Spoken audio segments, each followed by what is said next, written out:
अब मना कर दिया तो सब शांत हो गई। सुदामा जी ने वस्त्र पहने, वस्त्र पहनने के बाद थोड़ा भोजन प्रसाद पाया और भोजन प्रसाद पाके शयन कक्ष में आए। शयन कक्ष में जब आए तो सभी रानियां पटरानियां भी भगवान के साथ सुदामा जी को घेर के बैठ गई। दोनों मित्रों का वार्तालाप प्रारंभ हुआ, बातचीत हुई। भगवान बोले, सुदामा भैया, बचपन में जब हम गुरुकुल में पढ़ते थे तो कितना आनंद आता था, अब वो आनंद नहीं रहा। संत कहते हैं, जो बीत गए वो दिन जमाने नहीं आते, और आते हैं नए लोग, पुराने नहीं आते। प्यारे आते हैं नए लोग, पुराने नहीं आते। जो समय गुजर गया वो नहीं आता वापस। है?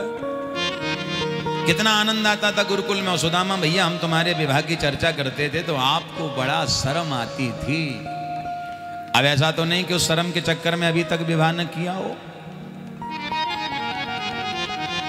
सुदामा बोले, हाँ हाँ विवाह कर लिया मैंने, तेरी भाभी को नाम है सुशीला।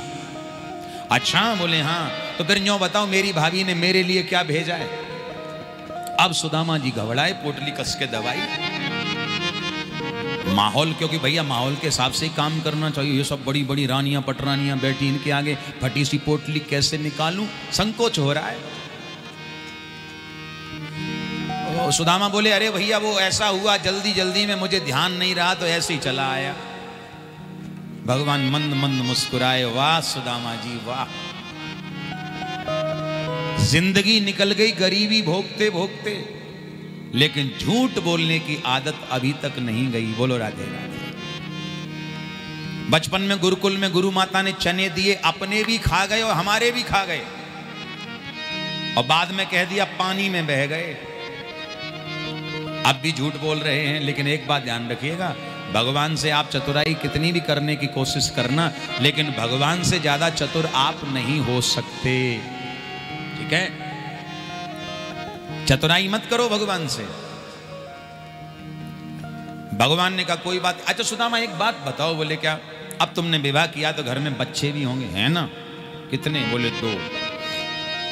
वाह, तो तुम्हारे जैसे ही होंगे? बोले हाँ हाँ हमारे जैसे ही हैं। अब फूले नहीं समारे सुदामा। अच्छा, तो कितने बड़े बड़े हो गए?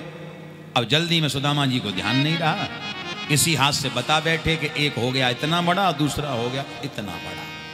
जैसे ही हाथ ऊपर किया तो बगल में दबी हुई पोटली धड़ाम जमीन में गिरी। भगवान ने उसको उठा लिया, घुमा घुमा के देखने लगे। सुदामा बोले, तेरी भाभी ने एक बात कही है, एक मास द्वे पाख में 2 एकादशी हो, पर हमरे घर गोपाल जू नित्य एकादशी हो।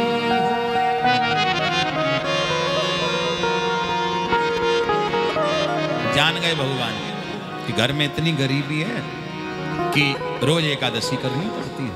भगवान ने पोटली खोली, नजर पड़ी 4 प्रकार के चावल हैं। भगवान जान गए कि इनके अपने घर के नहीं हो सकते। एक घर का चावल हमेशा एक जैसा होता है, टूटा होगा तो टूटा, साबुत होगा तो साबुत। यानी ये चावल भी अलग अलग प्रकार के हैं। तो हमारे लिए भेंट जो लाई गई है वो इकट्ठी करके लाई गई है या मेहनत करके लाई गई है। धन्य है सुशीला माता।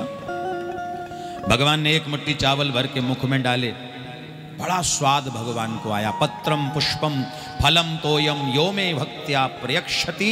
भगवान ने एक मुट्ठी खाते ही 1 लोक की संपत्ति सुदामा को प्रदान कर दी, संकल्प कर दिया। दूसरी मुट्ठी मुख में डाला, इतना स्वाद आया कि दूसरे लोक की संपत्ति भी दे दी।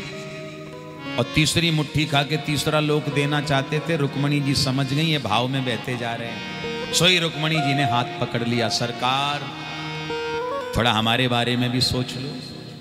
सब कुछ इन्हीं पंडित जी को लुटा दोगे तो हमको भी वहीं पहुंचाने का विचार है क्या? हम कहाँ रहेंगी? थोड़ा हमारे लिए भी सोचो। भगवान ने कहा रुक्मणी तुमने हमारे रस में विष घोल दिया, कितना आनंद आ रहा था।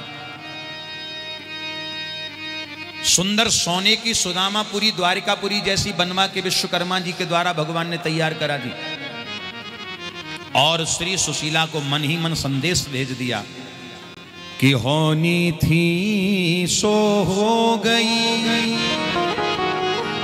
अब ना ऐसी हो, और भाभी तुम्हारे भवन में नित्य द्वादशी हो, भाभी तुम्हारे भवन में नित्य द्वादशी हो। अब एकादशी नहीं, चकाचक द्वादशी का आनंद तुम्हारे जीवन में होगा। सुदामा जी को भगवान ने क्या दिया अभी तक सुदामा जी को पता नहीं है। बोलो राधे राधे। कुछ दिन सुदामा जी रुके, चलने की जिद करने लगे। भगवान बोले अब जाना ही चाह रहे हैं भैया तो हमको सबको आशीर्वाद देते जाओ। सुदामा जी ने सोचा कोई बात नहीं, ले लो भैया आशीर्वाद। अब सुदामा जी गद्दी पे बैठ गए आशीर्वाद देने को। भगवान ने सोचा हम बाद में लेंगे, पहले पत्नियों को दिलवा दें। और यही समझदारी है। सर्वप्रथम हमें धर्म कार्य में, जब भी घर में कोई साधु आवे, संत आवे, महापुरुष आवे, तो पहले माताओं के द्वारा ही प्रणाम कराना चाहिए। बोलो राधे राधे। क्योंकि उन्हें कहाँ अवसर जल्दी मिलता है। तो कोई आवे तो तुरंत चलो महाराज जी को प्रणाम करो करना